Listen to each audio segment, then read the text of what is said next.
안녕하십니까. 한국자원봉사센터 협회장 권석필입니다. 먼저 제13회 전국자원봉사 컨퍼런스 개최를 진심으로 축하드립니다. 코로나19라는 엄청난 위협 속에서도 새로운 자원봉사 로드맵 설정을 위해 혼신의 노력을 다하고 계시는 한국자원봉사협의회 라재근 상임대표님을 비롯한 단체, 학계 등 자원봉사 지도자님들과 코로나19 현장에서 봉사활동에 최선을 다하고 계시는 전국의 자원봉사자님들께 이 자리를 빌어 진심으로 감사의 말씀을 드립니다.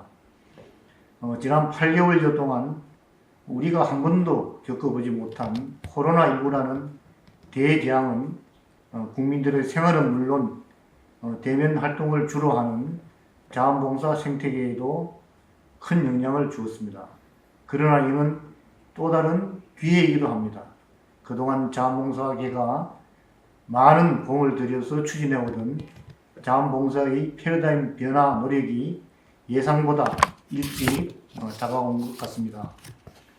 시대의 상황에 맞는 봉사활동에 대한 인식 변화가 많아지고 자원봉사 활동의 중요성이 국민들에게 더 많이 부각된 점은 우리 자원봉사계의 하나의 큰 수확으로 생각이 됩니다.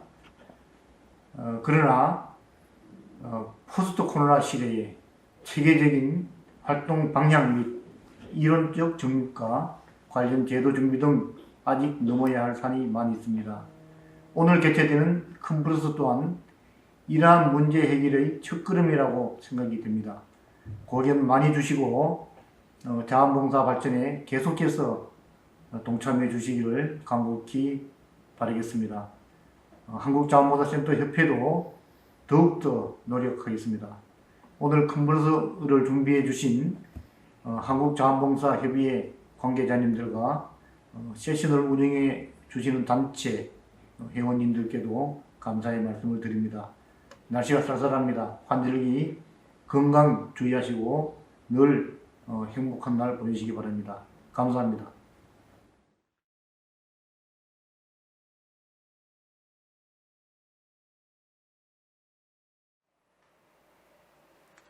여러분은 스스로의 주인으로 살아가십니까? 여러분은 함께 살아가는 커뮤니티의 주인입니까? 여러분은 국가의 진정한 주인이라 생각하십니까? 여러분은 국가의 발전이 나의 책임이라고 느끼십니까? 안녕하십니까? 저는 한봉협 상임대표 라재건입니다. 자원봉사 컨퍼런스에 참여하신 여러분들을 환영합니다. 그리고 감사합니다. 작년까지는 컨퍼런스에 많은 분들이 모여 1박 2일의 프로그램으로 저녁 시간도 함께 보냈습니다. 그런데 올해는 지난 겨울에 시작된 코로나19의 영향으로 우리의 일상이 엄청나게 달라졌습니다. 그런데 가만히 생각해 보면 우리가 이번에 새롭게 겪게 되는 일들은 대부분 이미 꽤 오래전부터 진행되어 오던 일들입니다. 소위 4차 산업혁명 시대로의 진입입니다. 단지 코로나로 인해 그 변화의 속도가 엄청나게 빨라지고 있는 것 아닌가 싶습니다. 이번 컨퍼런스는 온라인으로 진행합니다. 서툴기는 해도 가야 할 길이라고 생각합니다. 온라인은 비대면이라는 결정적인 단점도 있지만 시간과 공간을 넘나든다는 점에서 탁월성을 가지고 있기도 합니다. 저는 평생 제조업 공장을 운영하며 살아왔습니다. 그러다가 6년 전 제가 환갑을 넘겼을 때 각당 복지재단 이사장의 책임을 맡게 되었습니다. 각당 복지재단은 제 어머니이신 김홍라 박사께서 1986년에 설립한 우리나라 최초의 전문 자원봉사자 양성기관입니다. 6.25 전쟁 중 부산 피난 시절 시작한 걸스카우트 운동과 세계 교회 여성들의 활동을 이끌며 선진국에서 활발히 전개되는 자원봉사의 힘을 온몸으로 체득한 김홍라 박사께서 삶의 마지막 과업으로 우리나라의 자원봉사의 씨앗을 뿌리는 일을 택한 것은 자연스러운 결과였습니다. 저는 오래도록 재단의 재정 후원만 하던 입장에서 후원금을 받아 살림을 꾸리는 입장이 보태졌습니다. 그런데 지난 6월 말 한봉협의 상임대표까지 맡게 되어 걱정이 많습니다. 도저히 맡을 수가 없어 고사에 섰습니다만 세상 일은 사람 뜻대로 흘러가는 것은 아닌가 봅니다. 기업 활동이 주로 쌀떡에 쌀을 채우는 일이라면 사회복지와 자원봉사는 쌀떡에 쌀을 필요한 것을 배분하는 일이라고 생각하고 있습니다. 쌀떡에 누군가 쌀을 채우지 않으면, 그래서 쌀떡이 비어 있으면 아무리 쌀이 간절히 필요해도 나누어 줄 쌀이 없습니다. 저는 쌀떡에 쌀을 채우는 일에 혼신의 힘을 다해왔고, 제 어머니께서는 제가 채워드린 쌀떡의 쌀을 정말로 소중하게 아껴가며 나누어오셨습니다. 이제는 그 두 가지 책임을 함께 지게 되었습니다. 한봉협 상임대표를 맡으면서 한봉협에서도 쌀을 채우는 일과 쌀을 나누는 일을 융합시켜 볼 수 있을까 생각해 보고 있습니다. 쌀을 채우는 사람들은 무엇을 필요로 할까? 쌀을 나누는 사람들은 또 무엇을 필요로 할까? 서로에게 필요한 것들을 찾아 채워주는 것. 여기에서 우리의 질문이 시작될 수 있다고 생각합니다. 저는 미국 유학 시절 우리 한국 사람의 손으로 무엇인가 세계 최고에 이르러 보자는 결심을 했었습니다. MBA 과정을 마친 지 만 4년 만인 1988년 동아알루미늄이라는 이름으로 고강도 알루미늄 튜브를 생산하는 제조 공장을 차렸습니다.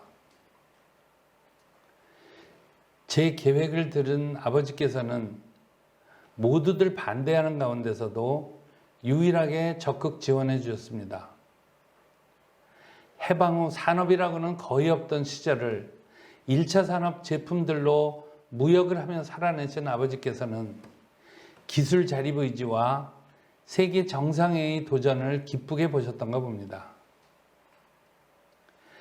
우리나라 전역이 노사분기로 홍역을 앓고 있던 1988년 황량한 인천의 수출산업단지에 공장을 짓고 세계 최고의 기술력, 노사 간에 서로 신뢰하는 기업 문화, 이 두 가지 꿈을 품고 30여 년을 달려왔습니다. 제가 저 나름대로의 사유의 틀을 다듬어 가는데 큰 도움을 주고 계시는 철학자 최진석 교수는 인류 문명을 형성하고 있는 모든 지식은 대답의 결과가 아니라 질문의 결과물이라고 이야기를 합니다. 여러분들께서는 모두 자원봉사에 관여하고 계신 분들입니다. 여러분들께 자원봉사란 무엇입니까? 영국에서 시작된 산업혁명 이후 스스로 경제력을 갖게 된 자유시민들이 자신들이 만들어낸 커뮤니티를 스스로 지켜야 한다는 의식을 갖게 되었고, 그 실행 방법 중에 하나가 자원봉사 운동이었던 것으로 보입니다. 즉 자원봉사는 왕과 영주들이 주인이던 나라에서 시민들이, 국민들이 나라의 주인 역할을 하게 되는 과정에서 생겨난 개념입니다. 자원봉사는 그래서 주권 재민의 국가에서 피어나는 꽃입니다. 전체주의, 사회주의 혹은 공산주의 사회에서는 자원봉사라는 개념은 성립할 수가 없습니다. 자원봉사는 그래서 사실 나의 이야기입니다. 나의 생존을 위해 필요한 이야기입니다. 내가 주인인 곳을 보살피는 것은 우리 모두에게 너무나 당연한 일 아닌가요? 그것을 우리는 자원봉사라고 부릅니다. 자원봉사는 이 땅에서 살아갈 우리의 후손들에게 아름다운 세상을 남겨주기 위해 반드시 필요한 활동입니다.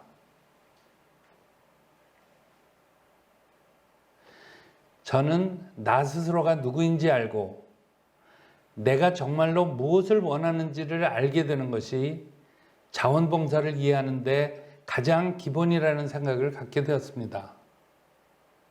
사실 자기 자신이 누구인가에 대한 질문은 철학의 가장 궁극적인 질문 중 하나라고 합니다. 그래서 제가 어려서부터 끊임없이 저 자신에게 던져오던 질문들, 그리고 그 질문들에 대한 대답을 찾아보려고 고민해오던 과정을 여러분들과 나눠보려고 합니다. 저는 어릴 적부터 질문이 많았던 아이였습니다. 성장 과정에서 몇 가지 쉽지 않은 큰 질문에 맞닥뜨리게 되었습니다. 첫 번째 질문은 정직과 위선에 대한 질문이었습니다. 궁금증이 많은 아이였던 저에게 중학교 입시 낙방은 큰 충격이었습니다. 제가 너무나 당연하게 생각하던 경기중학생의 모습이 아닌 것이 제가 마주한 진짜 나의 모습이었습니다. 그때로부터 제가 스스로에게 계속 던지던 질문은 나는 나에 대해 정직한가였습니다. 비록 많이 아프기는 했었지만 어린 나이에 내가 보고 싶은 나의 모습, 남들에게 보여지고 싶은 나의 모습이 아니라 비교적 객관적인 자신의 모습을 볼 수 있는 눈이 생겼던 것 같습니다. 과연 나는 내 스스로에게 정직한가? 나는 위선적이지는 않는가? 나는 나와 남에게 다른 잣대를 가지고 있지는 않는가? 수많은 질문이 스스로에게 이어졌습니다. 거짓과 위선은 사람들 사이의 신뢰를 무너뜨리고 공동체를 뿌리째 흔드는 강력한 독인 줄 알면서도 왜 사람들이 쉽게 빠져드는가? 그런데 나는 과연 거짓과 위선에 빠져들지 않을 수 있을까? 무엇이 나를 지켜줄 수 있을까? 윤리와 도덕이 지켜줄 수 있을까? 과연 그럴까? 황금을 보기를 돌같이 하라는 최영 장군의 말씀은 내 삶의 지표가 될 수 있겠는가? 제가 고민 끝에 찾아낸 논리는 내게 황금보다 더 귀한 것이 있다면, 그런데 황금과 둘 중 한 가지만 택할 수밖에 없다면 그때는 황금을 버릴 수 있지 않을까 생각했습니다. 그때부터의 제 삶은 과연 내게 황금을 버릴 수도 있을 만큼 원할 수 있는 그것은 과연 무엇일까? 내가 정말 원하는 것은 무엇일까를 찾는 노력이 길게 이어졌습니다. 저는 감사하게도 아버님 덕분에 세상에서 황금이라고 할 수 있는 돈, 권력, 명예를 가진 분들을 어릴 적에 많이 보았습니다. 가까이서 보니 분명해 보였습니다. 돈과 권력과 명예는 그것을 가진 분들을 행복하게 해주지 못한다고. 그러니 찾아야 했습니다. 나를 달려가게 해줄 수 있는 동력, 그리고 가진 후에도 덧없고 부질없다는 후회가 되지 않을 그런 것. 삶을 마무리하는 단계에서 뒤돌아보아도 가슴 뿌듯할 수 있는 그것. 그것이 무엇일까요? 제가 찾아낸 그것은 싱겁게도 간단했습니다. 그것은 저 자신의 행복이었습니다. 거짓과 위선이 나를 행복으로부터 멀리 밀어내리라는 것은 자명해 보였습니다. 여러분들의 삶의 목표는 무엇인가요? 두 번째로 저를 곤혹스럽게 만든 것은 내가 이기적인가 이타적인가에 대한 질문이었습니다. 어릴 적 저는 남들을 잘 챙기는 착한 아이라는 말씀들을 많이 듣고 자랐습니다. 그런데 중학생이 된 이후에는 전에 경험해보지 않던 상황들이 벌어지곤 했습니다. 중학생이 되니 어머니께서 주급으로 50원씩 용돈을 주셨습니다. 하굣길 동네 작은 고기만두집에서 5원짜리 만두 10개를 사 먹을 수 있는 돈이었습니다. 그런데 주변의 친구가 무엇인가 돈이 꼭 필요한 경우가 생겼을 때 마음에 갈등이 생겼습니다. 나는 만두를 사 먹고 싶은데 그 갈등이 싫었습니다. 그래서 생각해 보았습니다. 만일 내가 페스탈로치처럼 살면 어떨까? 그러면 갈등은 없을 것 아닌가? 혼자 머릿속에서 저의 미래에 대해 이런저런 상상을 해보았습니다. 내가 나중에 결혼을 해서 아이가 태어나고 그 아이가 중병이 걸렸는데 내 손에 아이를 치료할 돈이 없는 상황이 벌어진다면 그때는 어떡하지? 상상만 해보아도 정말 피눈물이 날 것 같았습니다. 정신이 번쩍 들어 저는 페스탈로치의 길을 미련 없이 바로 포기했습니다. 이타적인 착한 사람이라고 믿었던 나 자신이 이기적인 사람이라는 것을 받아들이는 것은 정말 어려웠습니다. 그러나 그것이 제 참 모습이었습니다. 저는 이기적인 사람이었습니다. 그런데 곰곰이 생각을 해보니 이기적인 것이 꼭 나쁜 것인가 하는 의문이 들었습니다. 그리고 한 발 더 나아가 대부분의 사람들은 나와 같이 이기적인 사람들이 아닌가 생각하게 되었습니다. 그리고 이기심은 우리의 생존을 위해 반드시 필요한 기능 아니겠습니까? 열심히 노력해 돈을 많이 벌면 나도 만두를 실컷 사 먹고 남들에게도 만두를 사줄 수 있는 그런 사람이 될 수 있지 않을까? 즉, 쌀떡에 열심히 채우는 사람, 그리고 채워진 쌀떡의 쌀을 열심히 나누는 사람, 그런 사람이 되자라는 결론에 다다르게 되었습니다. 세 번째로 제가 많은 생각을 하게 된 것은 무엇이 나를 행복하게 해줄 수 있겠는가였습니다. 작년에 로고 테라피를 가르치는 김미라 박사님으로부터 행복의 필수 조건은 사랑, 인정, 소속이라는 말씀을 들었습니다. 참 공감이 가는 이야기였습니다. 나는 인간이고 인간은 사회적 동물입니다. 그래서 나는 사회적 동물입니다. 이기적이지만 사회적 동물인 나의 관심은 나 스스로에게만 머물지 않습니다. 나는 누구를 사랑할 수 있어야 하고 누구에겐가 사랑을 받고 살고 싶습니다. 그리고 누군가에게 인정받고 싶습니다. 사람들 사이에 섞여 살며 그 가운데 행복을 찾고 싶습니다. 그런데 내 관심은 내 눈높이가 높아질수록 넓어지는 것 같습니다.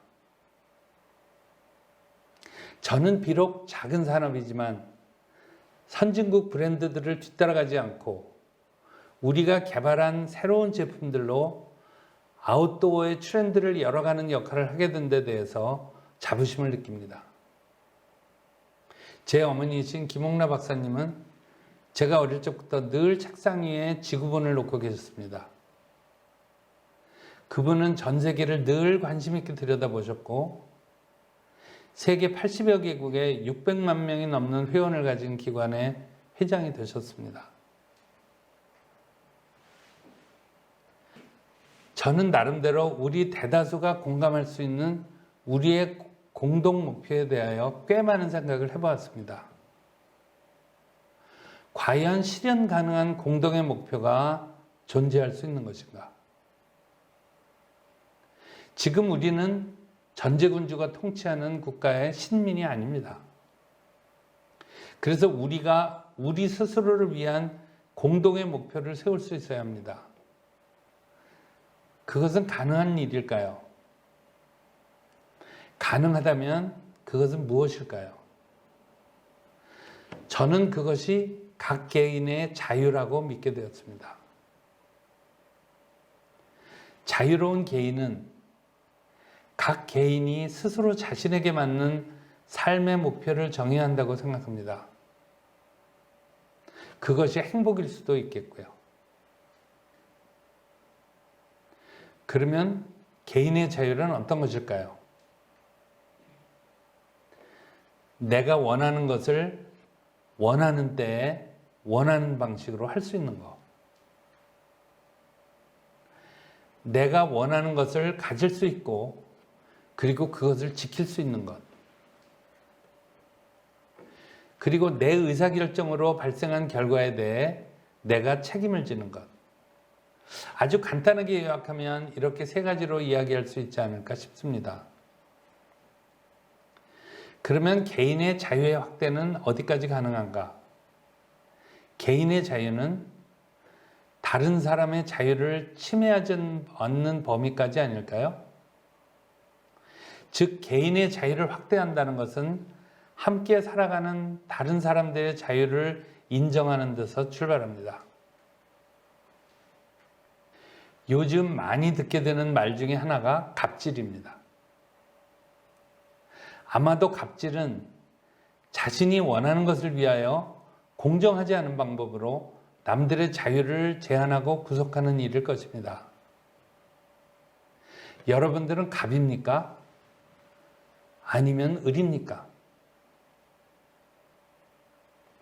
시장에서 소비자인 우리들은 궁극적인 갑이 아닐까요? 동시에 소비자들의 선택을 받기 위해 열심히 일하는 우리는 을이기도 합니다. 갑이면서 동시에 을인 우리의 모습이 우리들 아닐까요? 그래서 모순투성이로 보이는 세상은 어쩌면 질서정연한 세상인지도 모릅니다. 최진석 교수는 다음 두 가지는 늘 인식하고 살아야 우리의 삶이 나아질 수 있다고 합니다. 한 가지는 우리는 곧 죽는다는 것이고, 다른 한 가지는 세상은 끊임없이 변한다는 것입니다. 죽음에 대한 인식은 길지 않게 남아있는 나의 삶을 보다 효율적이고 보람있게 살 수 있도록 깨우쳐줍니다. 여러분들께 주어진 유한한 시간들을 여러분들은 어디에 어떻게 사용하고 싶으십니까? 여러분들의 관심은 우리의 후손들에게까지 뻗어 있습니까? 누가 그랬죠? 우리가 살아가는 세상은 후손들로부터 빌려온 것이라고. 세상의 모든 것들은 끊임없이 변화합니다. 세상의 변화는 유연하고 창의적인 사람들에 의해서 만들어집니다. 변화된 모습이 정착된 다음에야 그 변화에 맞춰 법과 제도가 따라갈 수밖에 없습니다. 그래서 법과 제도를 기준으로 움직이는 정부는 세상의 변화에 주도적일 수가 없습니다. 자원봉사는 세상이 변화되는 바로 그 현장에서 필요한 것들을 파악하여 선제적으로 대응해야 하는 속성을 가지고 있습니다. 우리는 국민이 주인인 나라에서 살고 있습니다. 정부가 나라의 주인일 수는 없습니다. 자원봉사가 주인의식을 가진 민간에서 시작되고 민간의 힘으로 자라나야 하는 이유입니다. 나라의 운명은 정부가 책임질 수 없습니다. 우리가 집니다.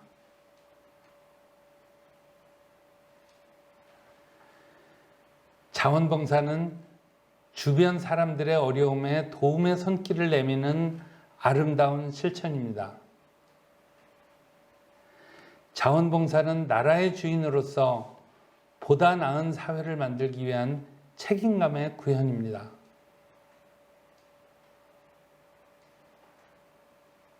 자원봉사는 나의 삶을 행복하게 이끌어주는 길잡이입니다. 감사합니다.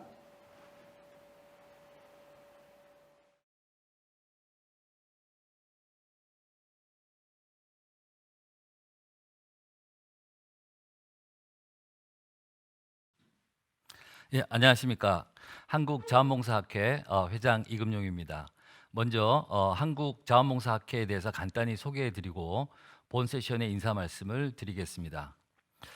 우리 한국자원봉사학회는요, 2000년도에 창립하여 올해 2020년도 20주년이 됩니다. 2000년에는요, 제1대 회장으로 김용호 강남대학교 교수님께서 취임을 하셨고요. 2005년도에는 최일섭 서울대학교 교수님께서 2대 회장으로 취임하셨습니다. 2011년도에는요. 이창호 남서울대학교 교수님께서 3대 회장으로 취임을 하셨습니다. 그리고 2014년도에는 제주대학교 김성준 교수님께서 4대 회장으로 취임을 하셨습니다. 특히 2016년도는요. 행정안전부 비영리법인 허가증을 취득하였습니다. 그러고 나서 2019년도 제5대 회장에 제가 취임을 하게 되었습니다. 자, 다음으로는 학회의 학술 활동에 대해서 소개해 드리도록 하겠습니다. 한국자원봉사학회는요, 매년 춘계와 추계 두 차례 학술 대회를 개최하면서 자원봉사의 이론적 지평을 확장하고 자원봉사 정책을 비판, 그리고 자원봉사 실천 현장의 문제와 요구 등에 관한 이슈들을 다루면서 한국 자원봉사의 이론적, 실천적, 정책적 발전에 기여해 왔습니다. 먼저 이론적 이슈로는요, 자원봉사의 동기, 자원봉사학의 전망, 사회문제와 자원봉사, 자원봉사의 공공성, 무급성과 시민 서비스 등의 이슈를 통해 자원봉사에 관한 학술적 토론회 장을 마련하였습니다. 실천 현장의 이슈는 자원봉사 관리자의 전문직화, 지역 공동체와 자원봉사, 기업 사회공헌과 지역상생, 복지사각지대와 자원봉사, 자원봉사 평가의 과제, 자원봉사 인권과 보험제도, 그리고 최근에는 코로나19와 자원봉사의 변화 등 자원봉사 현장에서 요구되는 실천적 이슈들에 대한 해결 방안과 방향성을 모색하였습니다.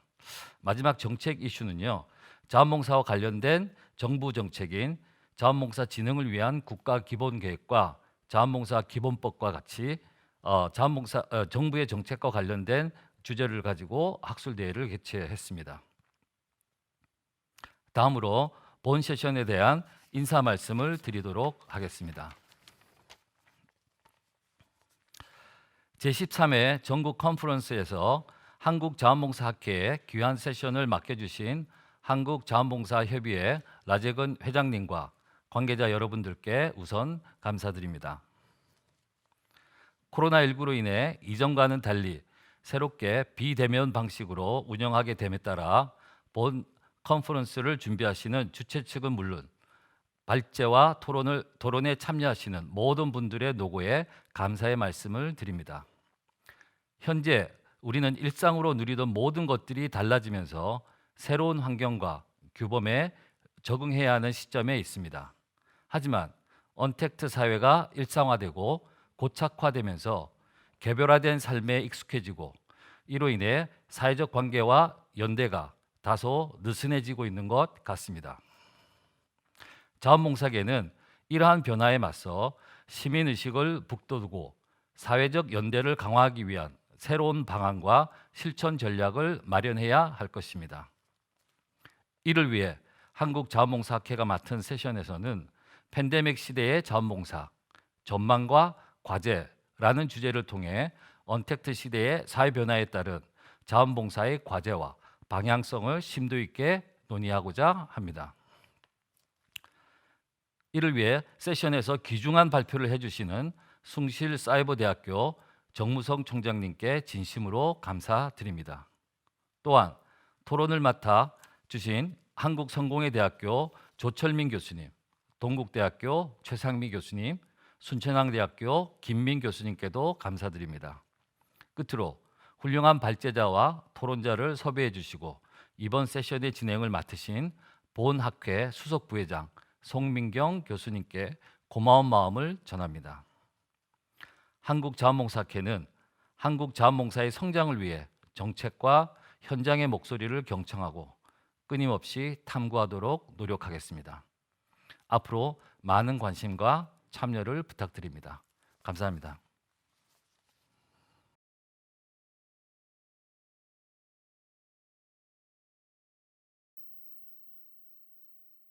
안녕하세요. 언택트 시대 자원봉사의 전망과 과제라는 주제로 발표를 맡게 된 숭실사이버대학교 총장을 맡고 있는 정무성입니다.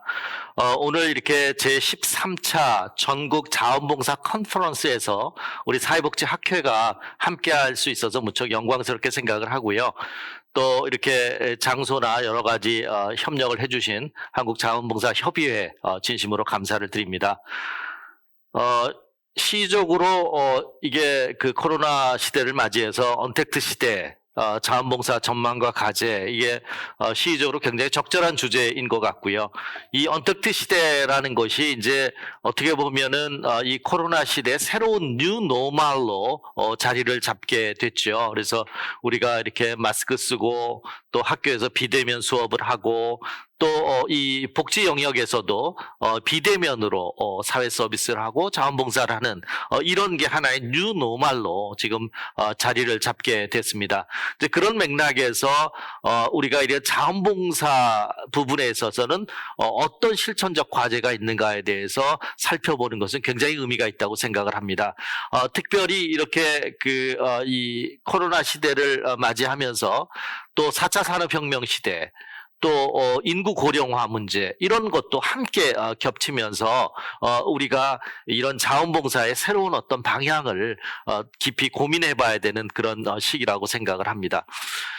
코로나19는 저는 21세기 세균 전쟁 이렇게 이제 규정을 하면서 이 코로나 시대를 맞이해서 저는 이 제리드 다이아몬드의 이 총균세라는 책을 다시 한번 떠올리게 됐습니다.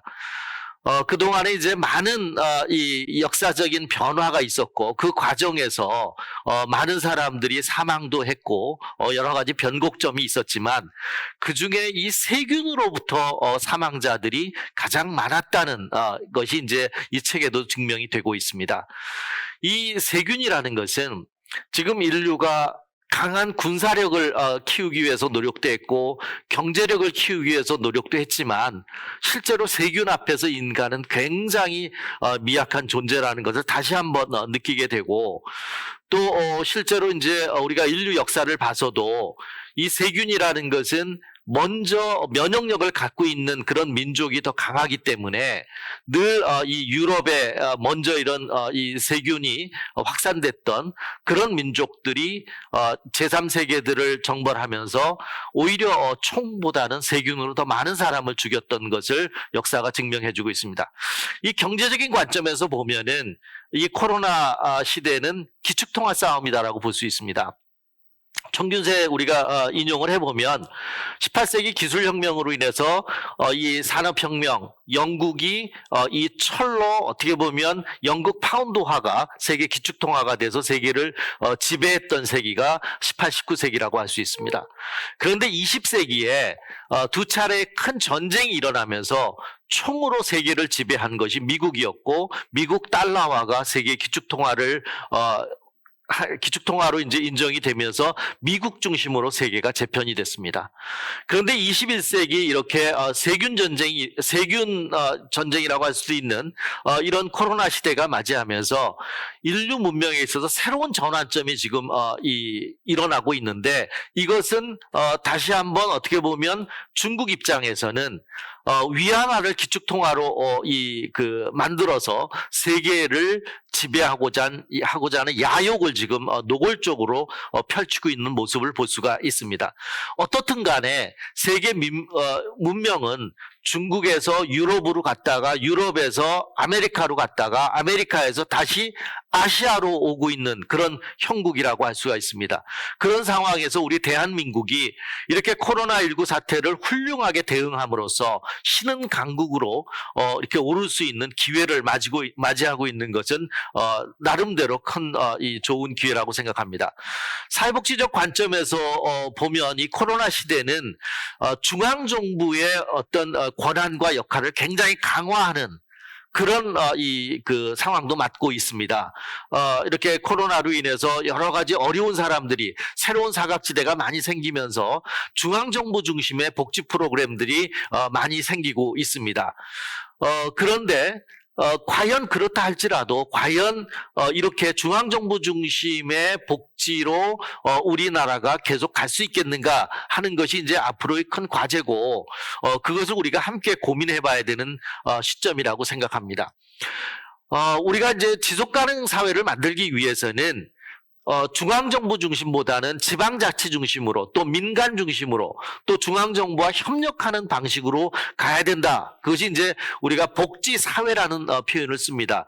복지국가는 주로 중앙정부가 중심이 돼서 복지를 펼쳤다고 하면 이 복지사회는 이 시민들의 나눔운동을 통해서 민과 간이 협력을 통해서 이렇게 지속 가능한 사회를 이루는 것이 바람직한 21세기의 어떤 국가의 방향이라고 생각을 했고 또 그런 맥락에서 스웨덴도 그런 변화를 많이 이루어냈습니다. 그래서 앞으로 우리 사회가 이런 한국의 가치, 특히 아시아의 가치라고 할 수 있는 공동체, 또 가족, 노인 공경 이런 거를 중심으로 지역사회에서 케어하는 이 커뮤니티 케어가 앞으로 이 복지의 모델이 될 것이라고 생각하고 그런 상황에서 자원봉사의 역할은 굉장히 크다고 할 수가 있습니다. 우리나라는 자원봉사 이렇게 현황을 보면요. 외국 OECD도 그렇고 외국도 그렇고 대개 은퇴를 하고 나면 자원봉사가 굉장히 높아집니다. 또 여가 문화를 누리는 것도 60대가 되면 오히려 올라갑니다. 그런데 우리나라는 유독 60대, 70대가 되면 자원봉사가 굉장히 떨어집니다. 그래서 이런 게 이제 우리나라의 자원봉사의 어떤 현황이고, 물론 이제 전반적으로 낮다는 거는 뭐 이미 잘 알려진 상황이고요. 그래서 이제 우리가 이런 상황에서 코로나19의 어떤 자원봉사 상황을 보니까 없어진 줄 알았는데 실제로 나름대로 자원봉사 활동이 다양하게 일어나고 있었습니다.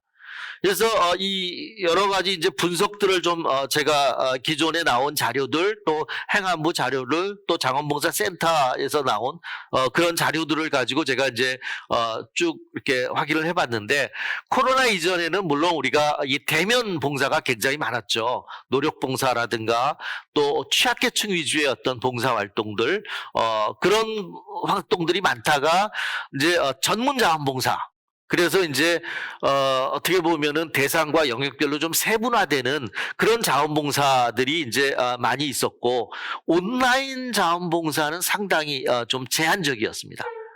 그런데 이 코로나가 되면서 이런 이 공간 방역이라든가 물품 방역, 심리 방역, 이 경제 방역 이런 분야에 굉장히 많은 서비스가 이제 필요로 한 것입니다. 이것을 이제 처음에는 전부 중앙정부가 중심이 돼서 이제 하려고 했었는데 이런 것들이 이제 일이 너무 많아지고 또 전문 인력도 굉장히 많이 필요하고 또 이 지역 으로 이제 밑으로 내려가 보면 사각지대도 많이 생기다 보니까 이 봉사 일감들이 점점 많아지고 있는 겁니다. 그래서 어떻게 보면 이 언택트 시대에 코로나 이후에 자원봉사는 점점 세분화되고 있다.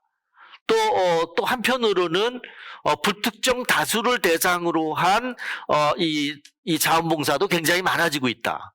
또 앞으로 이제 이 자원봉사가 시민 참여형의 자원봉사 이런 식으로 이제 좀 나눠줘야 될 것 좀 확산돼야 될 것 같다 하는 그런 겁니다. 그래서 이 자원봉사가 과거에 주로 이제 이런 취약계층에게 이 자선적인 차원에서 지원하는 것에서 어떻게 보면 이제 지역 경제 살리기까지도 이 자원봉사 활동을 통해서 펼쳐지는, 또 시민들의 일상적인 활동, 또 문화나 여가에 참여하는 것, 이런 것들이 다 자원봉사와 연계되는 시대가 이 코로나 시대로 인해서 더 앞당겨진 그런 형국이라고 볼 수가 있습니다. 이런 상황에서 그러면 우리나라 자원봉사 활성화 과제는 무엇인가라고 보면, 이 레어베그가 이제 안 그래도 이제 올드 발런티어링과 21세기의 새로운 발런티어링에 대해서 이제 연구한 결과가 있었습니다.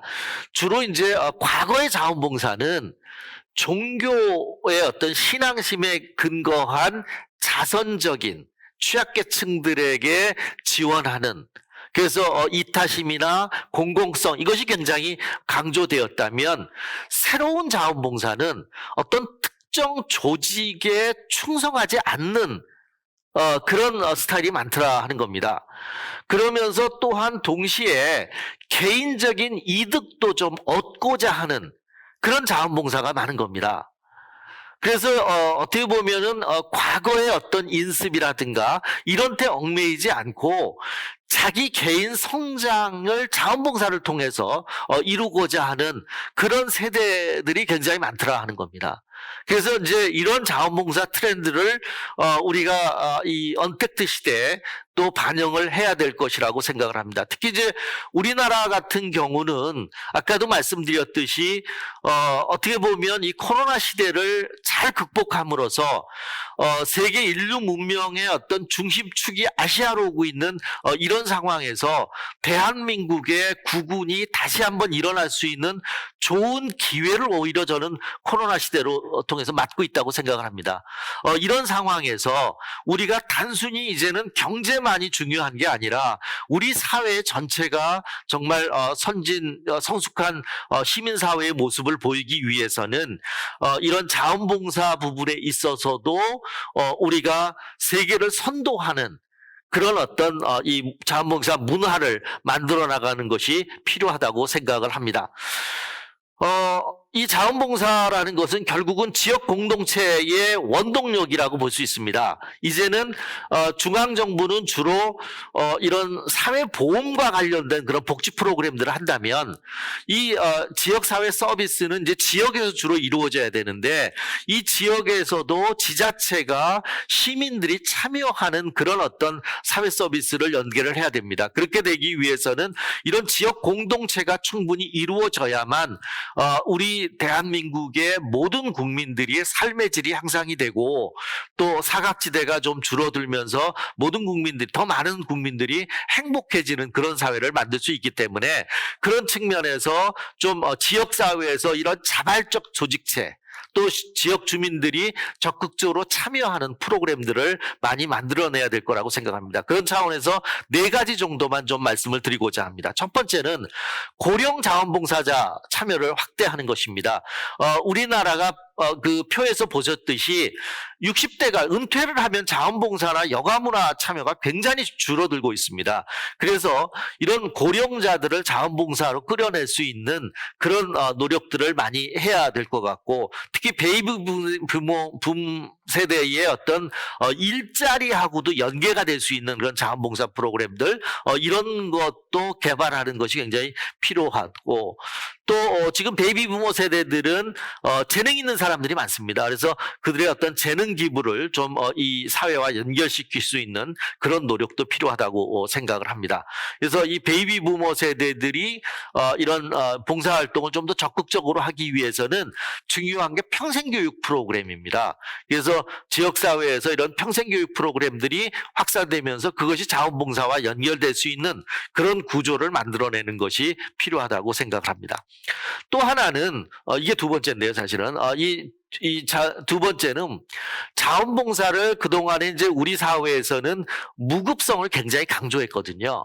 그런데 이제 이 ILO에서도 인구 고령화와 함께 자원봉사도 일부는 유급화 하는 것도 자원봉사로 인정을 하고 있습니다. 예를 들면 최저임금의 50% 이하 정도 받는 것은 이게 이제 자원봉사로 인정을 하고 있습니다. 그런 맥락에서 유급 자원봉사를 좀 활성화시키면서 또 이 그 고령층도 끌어들이고 또 이런 자원봉사를 통해서 재기할 수 있는 그런 기회도 많이 만드는 것이 필요하다고 생각을 합니다.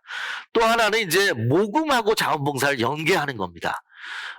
여러 이제 모금 관련된 논문들을 보면 역시 자원봉사를 열심히 하시는 분들이 기부도 많이 하고 있습니다. 근데 우리나라는 그동안에 자원봉사 센터를 이 지자체에서 직영을 하는 바람에 모금이 좀 어려웠거든요. 이제는 우리가 이 위탁제로 좀 자원봉사 센터가 바뀌니까 이렇게 그런 위탁 민간이 하는 자원봉사 센터에서 모금도 좀 적극적으로 할 수 있는 그런 프로그램들을 만들어낼 필요가 있다고 생각합니다. 마지막으로는 우리가 비대면, 신기술, 또 야외 프로그램들을 적극적으로 개발할 필요가 있습니다. 이 드라이브 스루 봉사활동이 요즘 많이 생기고 있어요. 그래서 이 배달 봉사하는 건데 비대면으로 이렇게 배달하는 것들, 또 이런 멘토링도 언택트로 하는 또 상담도 언택트 온라인 상담들을 많이 하고 있고요. 또 요즘은 이제 그 AI 활용한 그 봉사활동도 굉장히 많이 있습니다. 그래서 스마트폰을 통해서 모니터링하는 그런 자원봉사 활동들. 또 이제 우리 사회가 이렇게 이제 이 대면이 어렵기 때문에 열린 공간에서의 자원봉사 활동들, 공원이나 뭐 이런 데서 여러 가지 뭐 체조나 댄스나 이런 이 걷기 프로그램들을 같이 할 수 있는 자원봉사들, 이런 것도 우리가 적극적으로 개발을 할 필요가 있다고 생각을 합니다. 아무튼 이 포인트 오브 라이트의 이 첫 화면인데요. Volunteers change the world. 지금 이 코로나가 세계를 바꾸고 있지만 정말 세계를 바꿀 수 있는 것은 자원봉사자들이라고 생각을 합니다. 그래서 우리가 이 시대에도 이 자원봉사를 활성화시키는데 게을리하지 말아야 된다고 생각합니다. 이상으로 제 발제를 마치겠습니다. 감사합니다.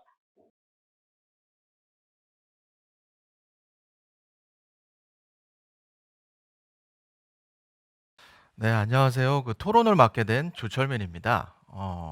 오늘 앞서 정무성 교수님의 코로나 시대에 대응한 어떤 메가 트렌드와 관련돼서 굉장히 통찰력 있는 많은 말씀들을 들었습니다.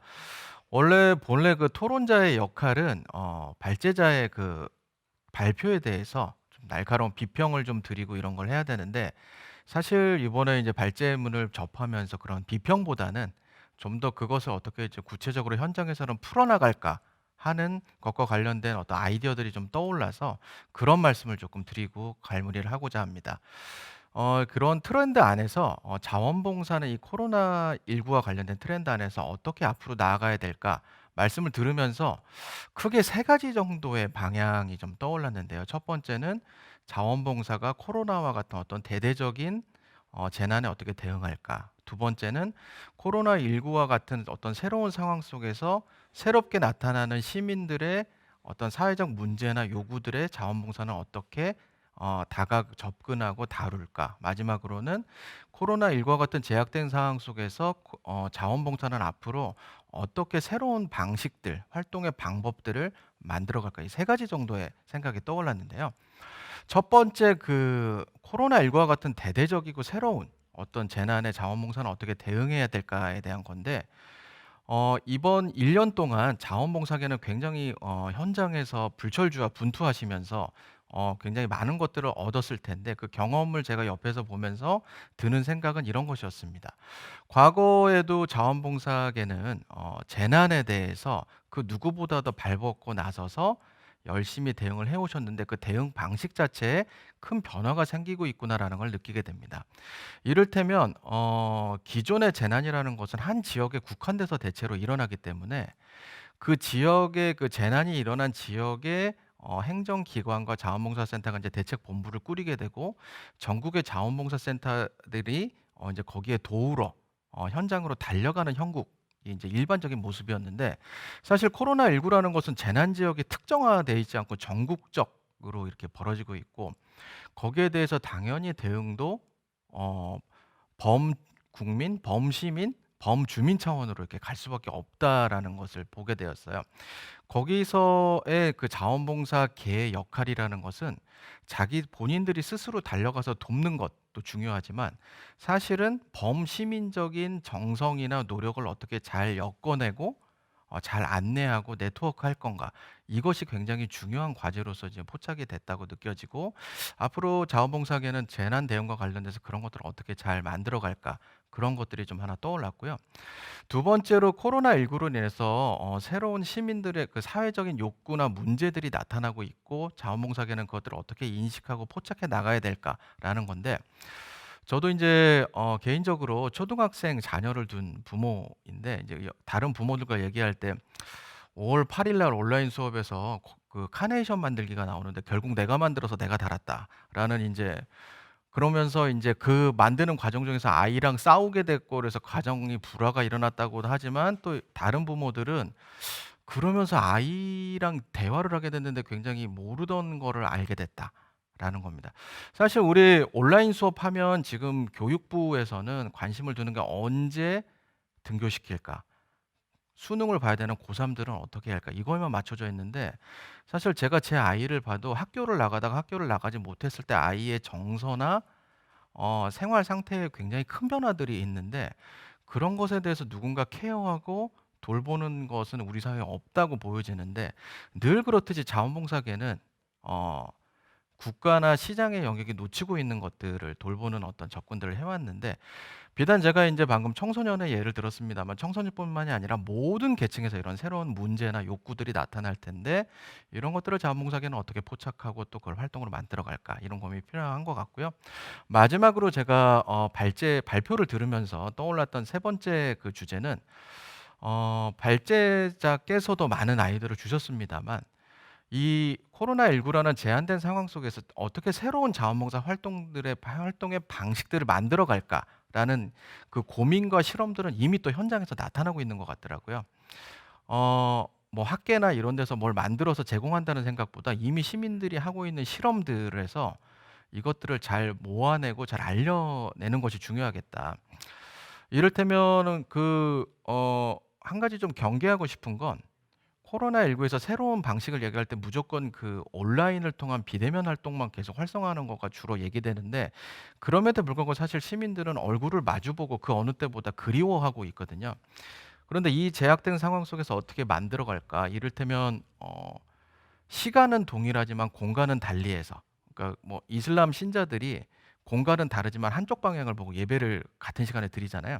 그런 것처럼 시간은 같지만 공간을 달리해서 뭔가 뜻을 모아내는, 혹은 공간은 같지만 시간차를 두고 사람들이 와서 뭔가를 한다거나, 발제자도 말씀해 주셨습니다만 야외에 탁 트인 야외에서 뭔가 가드닝이라든가 여러 가지 활동들이 지금 아이디어들이 나오고 있는데, 그런 것들을 또 우리 자원봉사계는 어떻게 모아내고 잘 이렇게 매뉴얼화해서 잘 확산해 날까, 이런 고민들이 필요하다는 생각을 했다는 말씀 드리면서요, 제 짧은 발표는 이렇게 마치도록 하겠습니다. 감사합니다.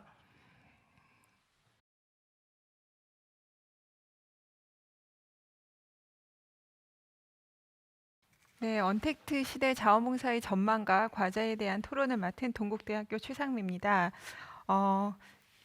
저희가 이제 코로나와 함께 살아가는 이 시대의 자원봉사의 전망과 과제에 대해서 통찰력 있는 발제 그리고 이런 토론 해주셨는데요. 먼저 감사 말씀드리고요.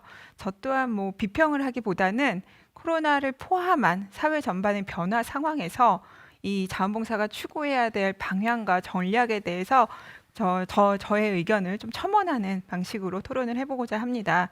그래서 현재 사회는 저희가 경기 침체의 장기화라든지 고실업, 노동시장의 양극화와 불평등, 그리고 다문화 사회와 같은 그런 사회 변화를 경험하면서 신사회적 위기들을 저희가 가지고 있었는데요.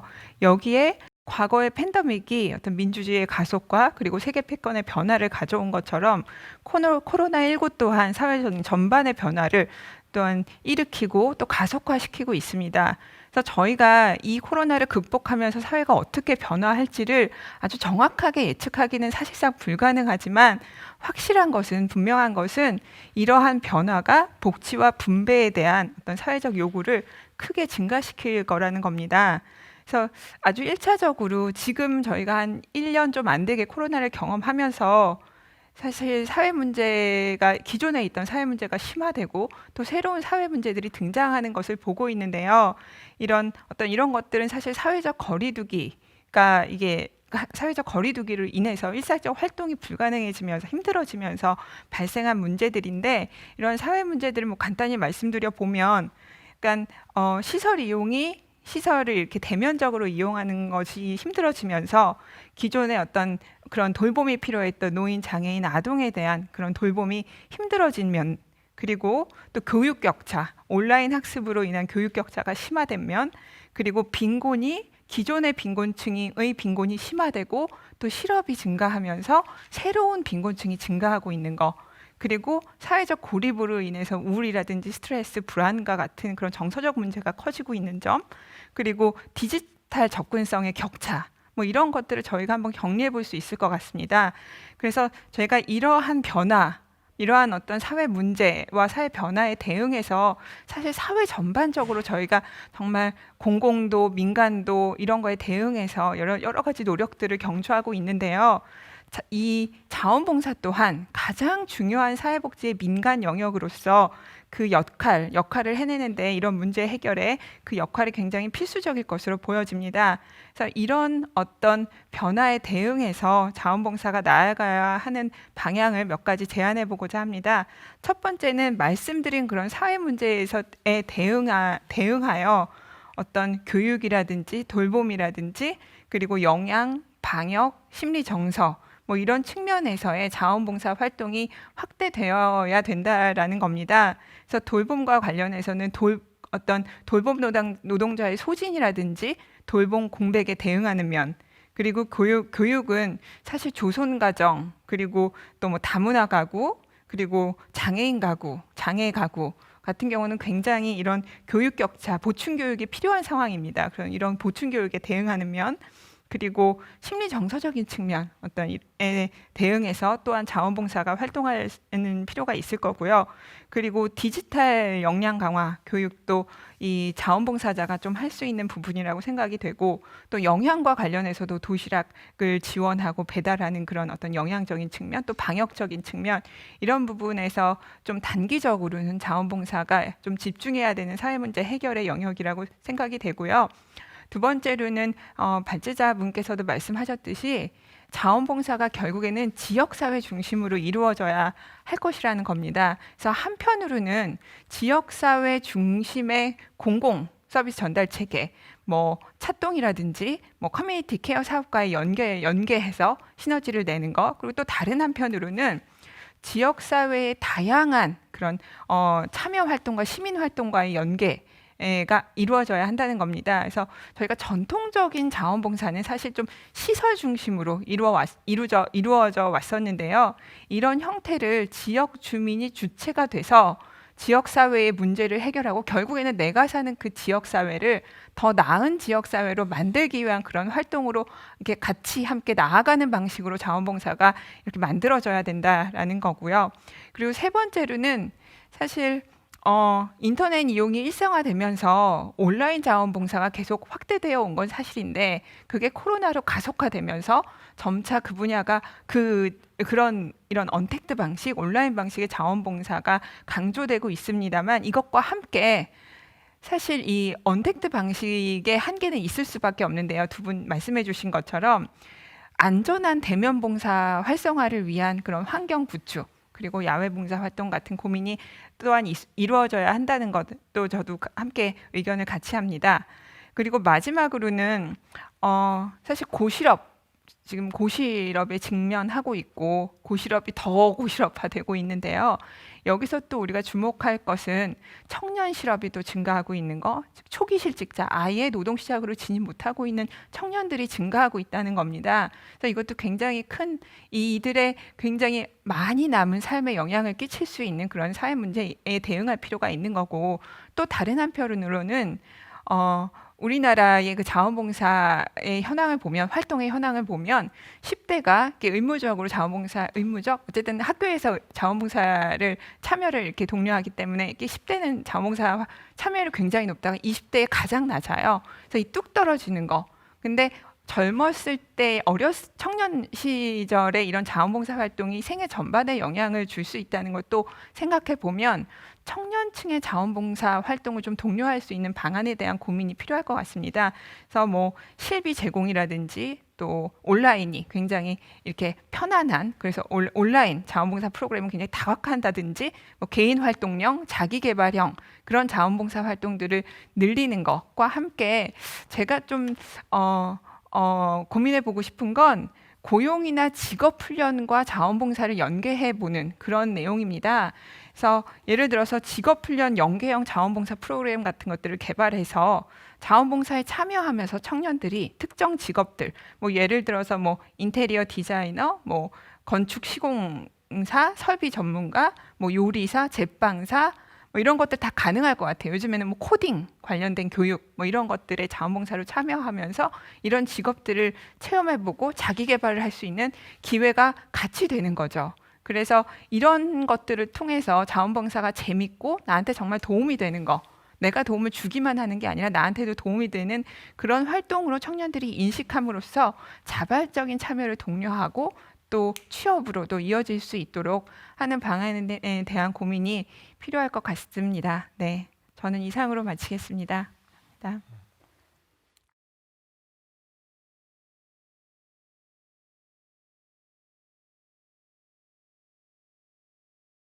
아마 첫 번째 세션의 마지막 토론인 것 같습니다. 저는 순천향대학에 있고요. 김민이라고 합니다.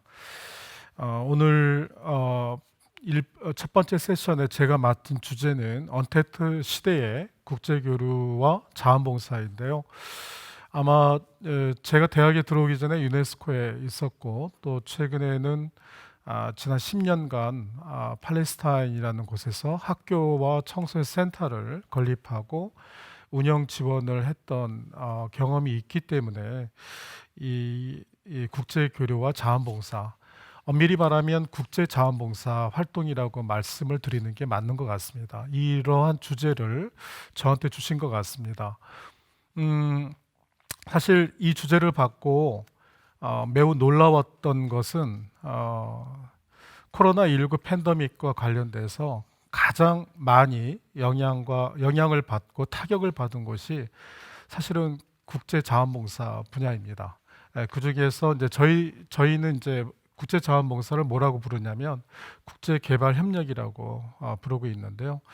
국제 개발 협력은 그 코로나19 팬데믹 사태가 세계적으로 확산되어졌던 2월 말과 3월 초에 거의 중단이 됐습니다. 아마 전 세계적으로 거의 다 중단이 됐고 우리나라의 경우에도 유네스코를 비롯해서 뭐 코이카라든지 국제 구호 기구나 또는 NGO 기구들이 스태프들을 다 한국으로 불러들였고 전면 활동을 중단했고요. 9월 1일부로 일부 스태프들이 일부 국가에 제한적으로 다시 파견을 갔습니다만 아마 다시 코로나19 이전의 상태로 회복하기에는 상당한 시간이 걸리지 않겠는가 생각이 들고 이런 상황에서 국제개발협력과 자원봉사를 어떻게 연결해서 5분은 사실 길지 않은 시간이긴 합니다만 그 시간 안에 무엇을 설명을 드릴까 굉장히 놀라워했고 또 사실은 좀 다소 당황하기까지 했습니다. 그럼에도 불구하고 향후 국제자원봉사 또는 국제개발협력이 모색해야 될 부분과 또 지금 우리가 준비해야 될 게 무엇인가를 좀 말씀을 드리고 같이 공유해야 될 필요가 있겠다 생각이 들어서 제 글을 중심으로 말씀을 드리도록 하겠습니다. 유례없는 코로나19 감염 사태를 우리가 경험을 하면서 인류는 이 사태가 초래하는 비일상의 일상화를 통해서 아마 미래를 향한 희망과 기대를 포기하지 않고 있는 것 같습니다. 특히 이런 기대는 기술의 진보가 인류에게 제시했던 분홍빛 미래와 무관치 않은데요. 그 중에 가장 핵심적인 영역이라고 본다면 아마 교육과 진료 분야가 아닌가 싶습니다. 특별히 이 원격 학습 또는 원격 진료라는 말로 초점이 모아질 텐데요. 실제로 원격 교육은 다양한 교육 플랫폼을 통해서 현실화되고 있고, 또 비대면 진료 방식인 원격 진료 역시 코로나 감염 사태의 새로운 의료 대안으로 유력하게 대두되고 있는 실정입니다. 문제는 유례없는 유행병의 감염 사태 혹은 기술의 진보와는 상관없이 기존의 일상과 원칙을 완전히 무효화시키는 작금의 상황과 관련이 있다고 생각이 드는데요. 아마 이래서 많은 사람들은 코로나19 사태가 극복된다 하더라도 이전의 상황, 원래의 일상으로 돌아가기란 쉽지 않겠다라는 예언을 하고 있는지도 모르겠습니다. 특별히 국제 교류 또는 국제 자원봉사도 코로나19 사태가 극복된다 하더라도 쉽게 원래의 상태로 들어가기란 쉽지 않을 것 같다라고 저희들이 예측하고 있습니다. 교육과 의료는 여러분들께서 잘 아시다시피 기본적으로 교수자와 학습자 그리고 의료자와 환자 간의 신뢰가 기본적인 바탕이 됩니다. 교수자에 대한 신뢰 없이는 정상적인 학습이 이루어질 수가 없습니다. 또 진료하는 의료인에 대한 환자의 신뢰는 절대적입니다. 그런 신뢰가 그리고 절대적인 의존이 무너진 교육과 의료 현장은 상상할 수가 없습니다. 그것이 상식이었고 또 적어도 지금까지는 그래왔습니다. 그런데 이 새로운 상황은 그리고 그에 상응하는 기술의 진보는 지금껏 듣지도 보지도 못하고 경험하지도 못한 새로운 관계에 대한 새로운 사회가 필요하다는 점을 예견하고 역설하고 있습니다. 서로 얼굴을 마주하고 눈빛을 교환하며 말과 생각을 섞는 교수자와 학습자의 관계가 그리고 몸의 이상을 진술하고 그에 따른 미묘한 변화를 듣고 치료하는 진료 현장의 의료진과 환자 간의 관계가 원격이란 프레임에서 새롭게 구성이 되고 있습니다. 그 프레임이 단순히 프레임의 변화라면 아무런 문제가 없지만 신뢰를 수반하는 기존의 틀과 내용마저 바꾼다면 그건 단순한 변화가 아닙니다. 신뢰가 없는 교수자와 학습자의 관계는 기존의 교육과 그 성격을 달리할 겁니다. 의료진과 환자 간의 관계가 원격 의료기기의 정확성과 정밀성에만 초점을 맞춘다면 기존의 진료 관계와는 분명히 다른 관계라고 볼 수 있습니다. 이런 상식과 궤를 같이 하는 것이 국제개발협력이고 국제자원봉사입니다. 여러분들께서도 아시다시피 수원국 현장에 파견되었던 우리나라 정부 기관과 시민단체 인력들이 올해 초 코로나 사태가 세계적으로 확산되면서 상당수가 귀국하였고 그에 따라 대부분의 활동은 중단되었습니다. 가장 우려스러운 일은 그런 활동의 중단이 그간 면면히 쌓아온 국제개발협력 활동을 통한 수원국과의 신뢰관계를 악화시킨다는 것입니다. 그리고 국제개발협력에 대한 우리 철학의 빈곤함, 그 민낯을 그대로 노출시켰다는 점인데요. 우리 사회의 어느 장면이든 마찬가지겠지만 국제개발협력 역시 코로나19 감염 사태를 쉽게 예견한 바가 없습니다. 당연히 대응은 빈곤했고 어쩔 수 없이 초라했을 수밖에 없습니다. 언택트를 온택트로 바꿨지만 그거는 신뢰 회복을 위한 노력보다는 기존 활동에 대한 단순한 대응이 지나지 않았습니다. 아니 어쩌면 수원국에 대한 신뢰까지 고려하기에는 대응의 시간이 충분하지 않은지도 모르겠습니다. 그래서 수원국과의 신뢰 유지와 회복에 대한 전략은 눈에 띄지 않았고 봉사관계가 갖는 기본 원칙을 우리 스스로 가벼이 여겼다고 보여집니다. 더 나은 삶을 그간 모토로 삼았지만 우리 스스로 불확실한 미래의 측면에서 더 나은 삶의 새로운 원형을 제시하지 못했습니다. 그럼에도 불구하고 우리는 다음과 같은 변명을 통해서 위안을 삼았는지 모릅니다. 나의 생존이 우선인 초유의 사태가 초래한 결과였다. 이제는 새롭게 시작할 때입니다. 생존이 목하 관심이던 때를 지났고 성찰을 해서 준비를 해야 할 때입니다. 지금까지 상상하지 못했던 미래의 삶을 구체적으로 그리고 살펴야 할 때입니다. 그리고 국제개발 협력과 국제교류의 새로운 상을 살펴보고 생각해야 할 때입니다. 그런데 잊지 말아야 할 기본이 그리고 원칙이 있습니다. 그건 신뢰입니다. 신뢰를 쌓기 위한 지난한 세월이 필요하지만 신뢰를 무너뜨리는 데에는 일각이면 충분합니다. 신뢰가 소원국가의 설린 관계를 우호의 관계를 형성하는 동인임을 어려운 시대일수록 잊지 말아야 합니다. 그것이 봉사의 원천이고 나눔의 핵심임을 우리는 상기해야 될 필요가 있습니다. 두 가지 원고에 없는 얘기를 말씀을 드릴 텐데요. 하나는 우리가 국제교류 또는 국제개발 협력을 과거에는 아웃바운드 위주만 생각했습니다. 코로나 상황에서 아마 바깥으로 나가는 건 쉽지 않을 겁니다. 그런 점에서 대안적인 모색은 인바운드 필드가 아니겠는가, 인바운드 안에서 자원봉사의 장면을 찾는 게 아닌가. 특히 우리 사회는 난민의 무덤이라고 이야기를 하고 있고 또 다문화 사회라고 했지만 이주 배경을 갖고 있는 주민들에 대한 배려는 매우 미흡합니다. 그래서 인바운드 중심의 국제 자원봉사 활동도 고려해 볼 필요가 있고요. 그 점에서 앞서 발제를 해주신 정무선 교수님의 커뮤니티 케어는 어쩌면 이 분야에서 핵심적인 대안적 수단이 되지 않겠는가 그런 생각을 해봅니다. 이상 토론을 마치겠습니다. 고맙습니다.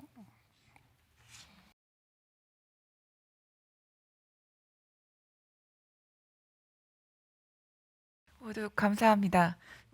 마지막으로 정무성 교수님 한번 또 같이 토론해 주시죠. 예, 제가 발제한 것과 또 토론자분들이 이제 보충을 해주셔서 이번 저희 학회의 이 세미나가 상당히 좀 풍성하게 된 것 같습니다.